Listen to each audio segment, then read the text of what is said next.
welcome to episode 4 of If You Can, I Can, dedicated to all the inspiring Islanders out there in our community. Today, I am so excited to introduce you to somebody who, in my opinion, is an ultimate doer. She is a supermom, a leadership expert, best-selling author, keynote speaker, and the list continues. Lucky for me, she was able to join us. She's in town for a book signing, and she was able to squeeze in some minutes to sit down and talk to me. I think that many of you will feel very energized by her and also be encouraged by how she has persevered through many life challenges. So with that, welcome, Bea Wray. Thank you, Kim. I'm just delighted to be here. I'm so happy to have you with me. You know, it's funny. We were discussing how we've known each other for probably about 20 years, and our lives have kind of crisscrossed and brushed one another, through various things. Our kids are similar in age. And but the thing that we were talking about is how, we've never been really close friends or anything. And we were laughing at how we had these little ideas of one another, all good. But, we had these little ideas of one another. And it really struck me like, wow, that's a perfect example of how false narratives that we create in our minds can really be limiting. Like, we missed out on a good friendship. Up until now. But yes, I have to admit, Kim's a cool kid, and I never saw myself as a cool kid, but I am lucky enough, not in any derogatory way, but I just am super honored to be here, and it just is great. And I just was so happy to get your call. And yes, I have had the privilege of seeing all your kids and your husband, and just being a part of this wonderful Hilton Head community has been so really fun. Well, likewise. So, I read your book, and I have to tell you, I found it relatable in so many ways, other than the fact that I do not have an MBA from Harvard like you. I was like, oh, well, that's one thing. But anyways, I just could really relate to your sheer will to overcome and to push through difficult things and never have a pity party in the middle of the mess. So I just thought the way you really kind of worked through all that in the book, and we'll get more into that, but you really did an incredible job. So congratulations to you on that. Thank you. Diving right in. Please. So you have visited the island for a long time. Your parents have had property here. And when you were a kid, you grew up coming here on vacation. Well, my parents were Savannah high school graduates and came here before there was even a bridge. Yes. So yes. Yes. So for a long time. And your family moved to Defusky in 2006 from Germany. And I'll let you explain that. But you moved here. You lived on Defusky for many years. And I was just wondering if you could possibly explain kind of what it was like to live on that island and what the simplicity that it offered really taught you. So I always say that I lived on a bridgeless island, and if you want to find it, it's right next to heaven. Geographically, it's sort of Hilton Head and Savannah, but living on Defusky is one of the greatest things I've ever done. And what we were able to do was sort of typical day was one child rode a bus to school. The other one had half day. So I had that little Extend-A-Bike for Robert, and the baby was on the handlebars. And so on a very typical day, we were riding our bikes, dropping off the 2 kids, but my kids were 3 of 17 in a school. Wow. So every kid in the town gets invited to every birthday party. It's just, it was incredible. But what was great, so we would drop off Robert, sit and have lunch with them, because that was welcome thing to do. And then myself and the baby, we would go milk a goat or cast a shrimp net. There was a woman on Hilton Head who actually said to me right before we moved to Defusky, she said, you're going to go live on Defusky and do all the things the rest of us moved to Hilton Head to do. And I've never forgotten that. And she's so right, because when a day came and I thought, oh, the kids need a new backpack and I need to go to Target, we could. There was a ferry every hour. We could go to Target.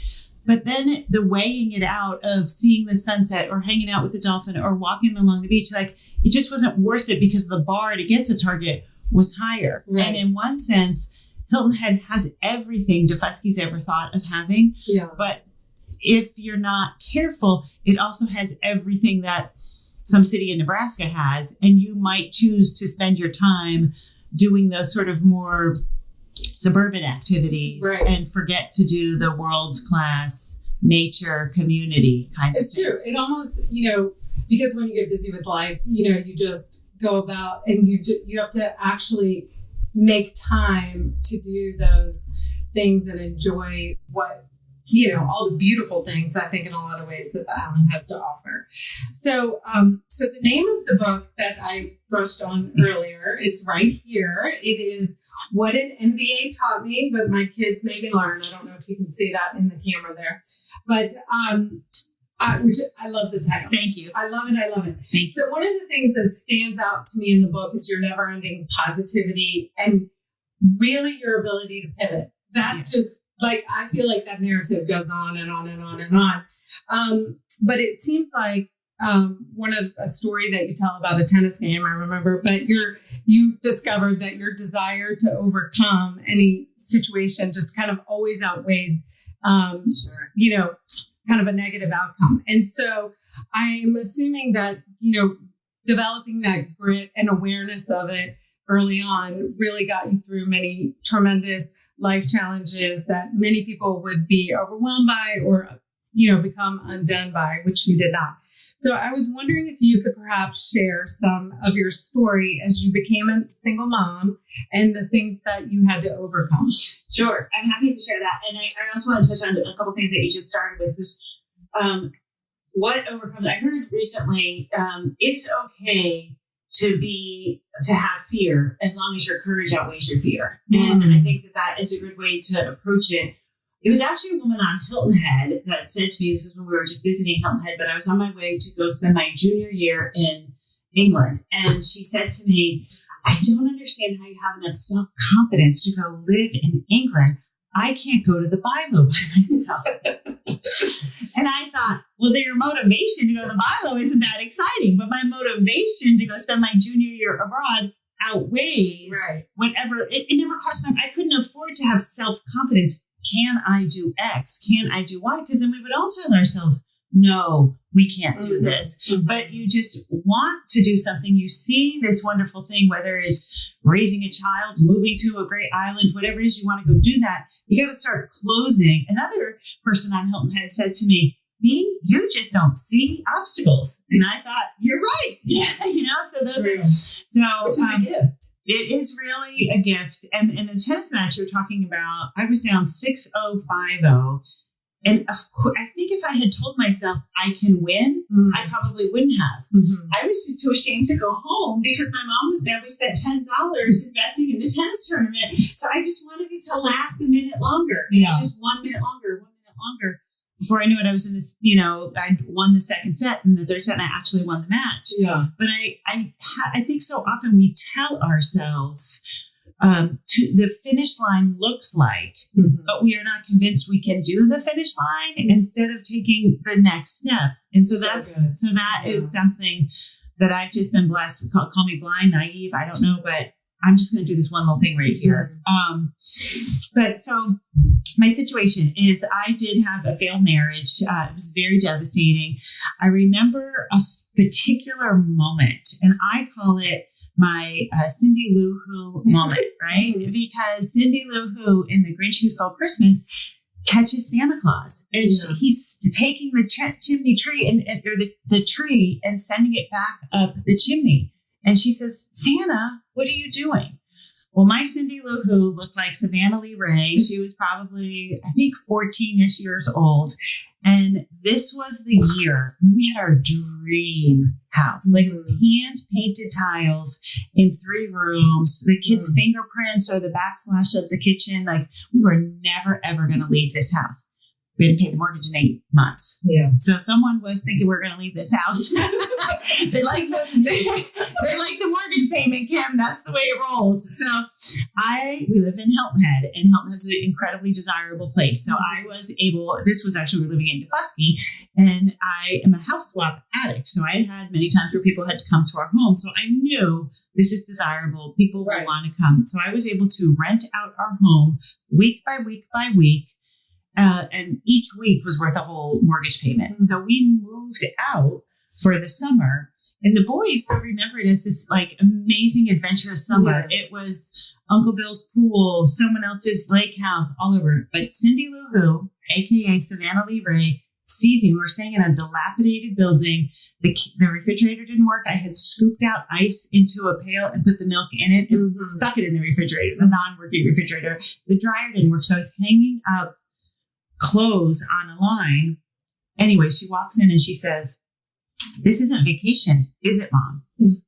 And I'm telling you, it felt like, Santa, why are you putting the Christmas tree up the chimney? Yeah. And that is when I really realized, failure happens. I failed my marriage. I failed my family. We were totally financially devastated, $700,000 of personal debt.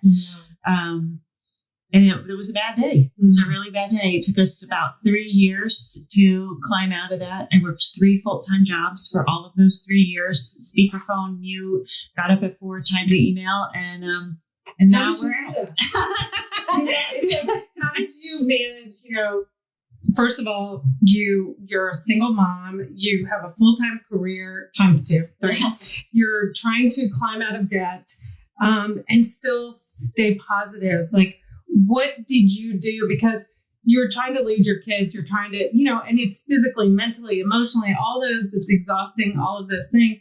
But what were the things that you were intentionally doing to just fuel your positive mindset and adjust your daily routine so that you could just, gain the strength to face all of that? Sure. Well, one thing people would say to me, how do you do all that you do and do it with a smile? And the best answer is, because I can't do it with a frown. Right.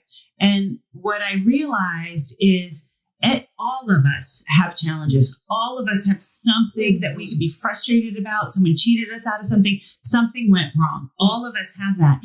And my question is, am I better this moment at facing that challenge, thinking about the bad thing? Or am I better this moment with a smile on, with being happy, with bringing as much energy as I possibly can?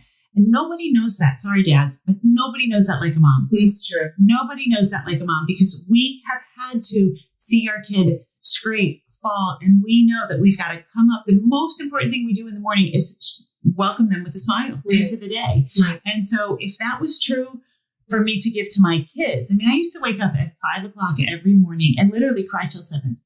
Because if I got it out, then I thought, then I could greet my kids with a smile. So no, the lesson isn't listen to Kim's podcast and cry every morning for 2 hours. The lesson is, what do you have to do to make sure you learn to smile, to greet, to create this interaction and make this interaction the best interaction it can be? Yeah. And if I learn to give that to my kids, why can't I give it to myself too?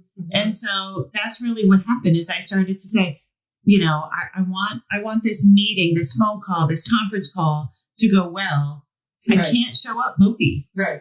And that takes such strength and intention, but it is so powerful and it works. It works. And it multiplies. Yes. And it spirals up. Yes. So, okay. One of my favorite lines in your book is, failure can be fabulous. Yeah. And I just want to blast that everywhere because it's so true. And you go on to say failure has immense power to motivate and instill patience. And, so many people walk around trying to project perfection and all these great things, but really having humility is where you gain power. And the fear of failure holds so many of us back. And it closes people off from you. It really does. And I have to say, in one of my meetings here with Dan, one of the things he said to me, and I hope I can say this, but he said I had full permission to fail. And to me, that was one of the greatest gifts I've ever been given, because what it does is it takes away holding back from anything and knowing that you're free to just go for it and just see what happens and not to be afraid. So I found that to be a huge gift. And I actually thought, wow, I really need to say that to my kids. You have full permission to fail. And they know that, but do they really? You know what I'm saying? Well, not only that, but one of the things I say is I love entrepreneurs. And I often say that entrepreneurs have 2 master's degrees, one in success and one in failure. Yeah. And we have to. Right. And with our kids, not only do we need to give them permission to fail, but I have found they need to see us fail. Yes. Yes. My kids see me fail a lot.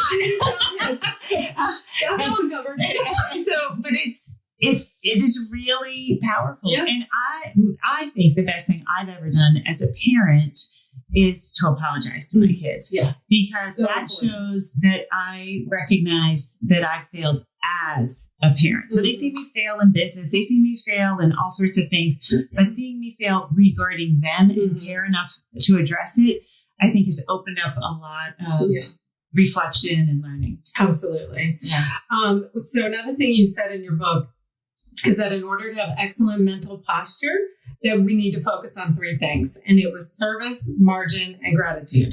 So if you could just explain how people can implement this, not only in the business, but their personal lives. Well, what I've always found is when something goes wrong with me, I could talk about it, learn about it, try to fix it. But the most important thing I can do is go bless someone else. Yeah. And so, when I had an issue with my son, the first thing we did is we went to the food bank. Yeah. And it just changes perspective. And I believe it's like an antidote to depression. And I'm not belittling any other treatments for that sort of thing, but it's really powerful. So service is a great gift to give to yourself. Margin is all about creating space for being here and now. So you asked, how did I manage 3 full-time jobs? I have all sorts of technology tricks. I talk about this in the books, but like timing email so that when I am ready to sit down at my desk, there's 30 emails that are already going out because I did them sometime prior. Right. But now I don't work 3 full-time jobs, but I love using all of those tricks because they create margin in my life. So my son's orange juice spills on his science project. No worries. I've got margin in my day. We can go help that. You see what I'm saying? Yes, so absolutely. A lot of us live to the moment and we're racing and we miss out on margin. And that turns a small problem into a big one. And I don't love that. And then gratitude in everything is thinking about the way you see a situation, making lists of what you're grateful for. And mostly for me, it's the handwritten thank you notes. Yes, handwritten notes. And we've gotten to where in our house we had 3, I buy them by the 300. And the biggest thing is even when the note didn't get sent, when my kids were writing 1 thank you note a day, the night and day difference in the way they greeted me at the door prior to thank you notes, Mom, you're late. We got to go to soccer practice. Did you remember to buy my shoes? To, hi, Mom, how was your day? Yeah. Night and day difference. Right. And that's really a gift for you to give to them. But what are the 3 most important lessons you learned from you have learned from being a single mom? Wow. At this moment, whatever you can do from like engaging in them, this is your gift. This is what, there's a woman on Hilton Head who said to me when I was pregnant, she said, don't you love being pregnant? It's like you're so productive, even when you're not doing anything, like you're producing an actual human. Yeah. And I've taken that lesson in everything I do. And what I mean by that is just being positive with your child that minute is all you need to do. Yeah. Even if you don't make the lunch, even if you don't make the fancy cookies, so I think that has helped me. One of my favorite lessons is that habits matter more than goals. So I believe in vision and goals and all that, but your day-to-day habits, I think, are really critical. And so that works for my work as well as with kids. So those things matter a lot. And I just have a crazy strong faith. Those are so good. And I love that. And I was listening to this podcast very recently, and one nugget that struck me was the gentleman said, he's like, you can have emotion or you can have progress, but you can't have both. You can live in the emotion and this and that are happening, but so what? That doesn't give you any forward progress. And so it's very similar kind of what you're saying. And I feel like that's just a great takeaway. That is a great takeaway. And it's also instructional because very often, and I have a person in my life where I almost feel rude sometimes because a story will come to me filled with drama and anxiety. And I feel like the only answer I'm supposed to deliver back is, whoa, you. empathy. And yet I know that's the most unloving thing I can do. And so we've had to work through our relationship. And now she welcomes me saying, you're making too big of a deal out of this, or what are you going to do about it? Or how are we going to move on? And I'm not saying the world is filled with cold, unemotional, disconnected people, but we really do have to ask ourselves, like, in what ways, the greatest thing you can give anyone is an expectation. Right. So give people expectations. Yeah. They will live up or down to them. Great. That's really good. I love that.